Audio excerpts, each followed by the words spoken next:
Hello everyone, my name is Victor Monga, and today we are presenting you our chapter news for May 2020. I have Pauline, our Director of Education, with me here today. Hey Pauline. Hello, happy to be here, Victor. Great, thank you.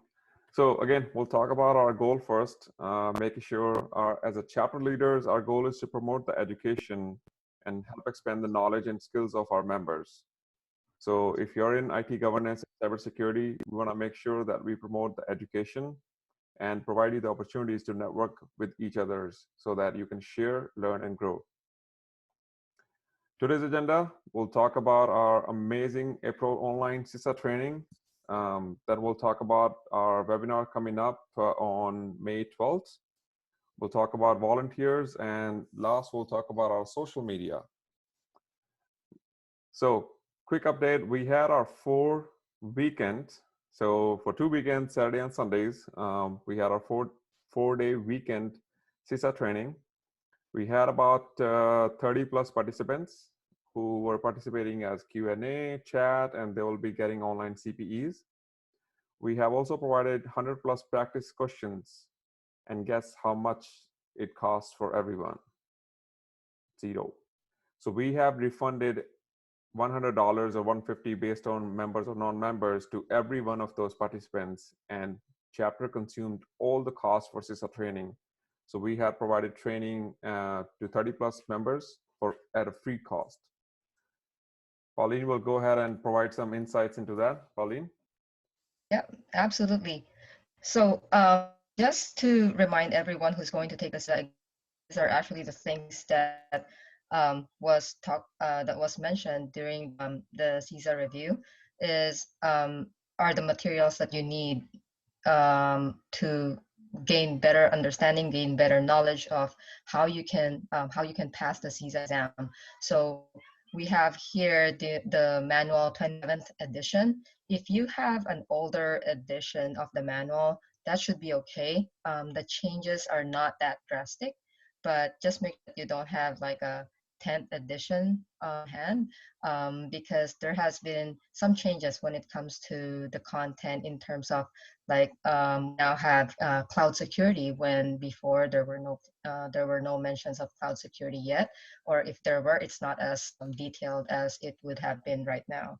So one for the manual edition or the manual, and then there's also the questions and answers manual, 12th edition for now. Again, if you have an older edition, that also comes in handy. So the questions and answers handbook, it gives you pretty much a good number of questions and answers to go through. Now, if you want further exercises, further questions that can come up, it would be the 12-month subscription that ISACA is offering. So they have this 12-month subscription of questions and answers that come from previous questions that were already published or released. So basically, all the questions that were released previously, ISACA will not repeat those. So pretty much they will be using those as part of their archive and as part of your review. So these are the materials that you will need, but it's still optional. Now, if you're thinking of taking not just CISA, but also any other certification, ISACA is also a preparation bundle too, so that you can save. So there's one which is bundle 1, where you can get the certifications, manuals, and questions and answers. But these are all on online format or digital format. And then there's also bundle 2, which will save you $1,000, but it also adds the 12-month subscription to each of the certifications. So the chapter does not provide you those bundles. It's the ISACA organization itself, but you can freely come to us and ask for help if you need to reach out to the chapter, to the ISACA International. And then just a quick reminder, when you're going to take the exam, we have, there's also a practice quiz that's available for you as a member or non-member to have a practice on. So it's not a lot. There's going to be like around 10 to 20 questions in there, but that's really it. That should give you a quick assessment of where you're at, and if you need more, again, go back to the just go back to the questions and answers manual that's available out there. And knowing that we have the COVID outbreak right now, but if you're still interested in taking the exam, yes, ISACA is actually offering a remote proctoring. So that is available any day, anytime, at any location.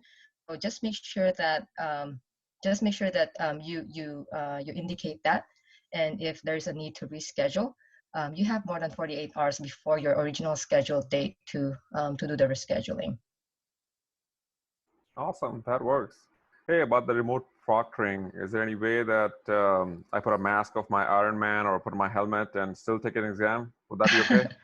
I don't think so. So No? ISACA actually has some conditions as to how the remote proctoring works. So with the remote proctoring, they will have a camera that will allow them to have a good view of where you're going to take the exam. And then they will be looking at, at your desk. They will be looking at your room as to, do you have any manuals beside you, or do you have anyone in the room who might be an interruption to you when you're taking the exam. So that's really it. But again, it's not part of privacy, but it's not, I wouldn't say that it's part of privacy, but I would say that that is just part of the remote proctoring, because it's the same kind of condition that you will get when you're at the in-person training center. Got it, got it. All right. What do we have All right. here? Feedback. Yes, so I just wanted to go back to the CISA workshop that we had. It was definitely a fantastic training, because these are basically the feedback that we got from our attendees. They've been very happy with what we offer there, not just because it's free, but they've seen the value of of the quality of the trainer that we got. And even though it's free, we're not giving them a short, we're not under what do you call that, Victor? So basically we're not giving them a short of the money that they paid for, because basically, one, ISACA is not really allowing us to conduct this workshop if we're not doing it with an accredited trainer. Exactly. So Zahir was an accredited trainer in Australia who was conducting the workshop for the folks here in Orange County. Yeah, So even that time difference itself, it wasn't it you wouldn't even notice it, because Zahir was such a fantastic trainer that I would say all the 30 attendees that we had, they were very happy about it. And I just wanted to add as well that um, when this workshop opened up, we we had like in under 48 hours that those slots were filled out really quickly, and so we had a long list of people who were on the wait list, and I think that's something that we need to address as well, Victor. yep, I think we need to provide more of this workshop as a value for our members. absolutely. And I don't know if we'll be continuing with the free workshop, because chapter can consume for that much or that many attendees as free. So we'll definitely look into it, how we can provide the best value to our candidates. At the same time, echoing Pauline, what she was saying, within such a short time, people registered, and we were not sure how this online is going to work out, but it worked out really well. Mm-hmm. People were engaged, people were get to ask questions, and our trainer were very attentive, Yep. very responsive, and Yep. he handled every single question. There was not even a single question that was not presented or addressed. Not Right. only that, every single material was provided online on time, actually ahead of time, so everybody Mm-hmm. get to review. And we provided practice questions. And cherry on the top, we were going to actually offer recording of the sessions to the people who attended, so they get to review it. So even though, in person meetings, you don't have a way to go back and look at it or review it, when you want to review it. But this time we are providing them access to our recordings. So again, fantastic job by education department. Thank you, Pauline, for putting it together, and I'm sure our members would love it. Thank you for your support, Victor. It won't happen without your help. Well, I told her to say it. Thank you. All right. Coming back to our social media, as you know, since last year, we've been putting a lot of efforts into social media, because a lot of times what we are realizing is our announcements are not getting into your mailboxes. So we're putting our announcements, especially the events announcements, on our social media. As long as you're subscribed to our LinkedIn, Twitter, YouTube, you will be getting all of those announcements. So make sure you're subscribed. All you got to do is pick up your phone, scan that QR code, and you will be pointed to our LinkedIn, Twitter, and YouTube. So please don't miss out on that.